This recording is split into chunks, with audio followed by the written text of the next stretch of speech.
কুল in কুনতুম তুহিব্বুনাল্লাহ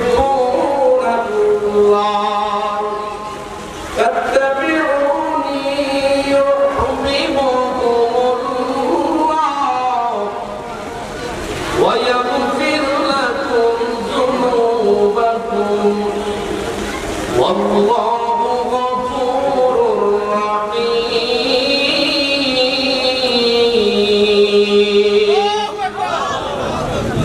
আমার আল্লাহ পাক বলেন, কুল হে নবী আপনি বলে দিন, এটা আমি মানুষদেরকে বলতাম, সেটাই আপনি নিজে তাদেরকে বলে দিন।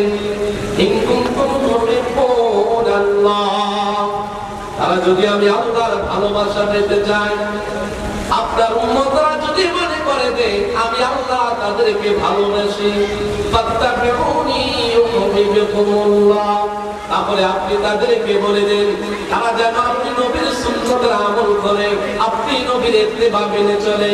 ও ভাইরা, পবিত্র কোরআনে আমার আল্লাহ পাক আল্লাহ হালালাহু ওয়া হারামা হারামাহু, পবিত্র কোরআনে যা আমার আল্লাহ হালাল করেছে হালাল হিসেবে যদি গ্রহণ করেন, ওয়া হারামা হারামাহু, যা হারাম করেছে হারাম হিসেবে যদি বর্জন করেন, আদখালাহুল জান্নাহ, ওই মানুষটারে আমার আল্লাহ জান্নাত দান করবে। জোরে বলুন সুবহানাল্লাহ।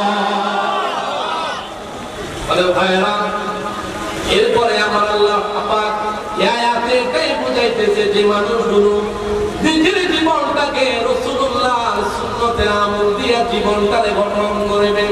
রাসূলকে যারা ভালোবাসবে, অন্তরের জানের চাইতে যে মানুষগুলো বেশি ভালোবাসবে, ওই মানুষগুলো সুন্নতের রাসূলুল্লাহর সুন্নতের আমল করলে, আমার নবীর ইত্তেবা করলে, এর বিনিময়ে জাযা হিসেবে, পুরস্কার হিসেবে আমার আল্লাহ পাক বলেন, ওয়া ইয়াগফির লাকুম যুনুবাকুম ওয়াল্লাহু গফুরুর রাহিম।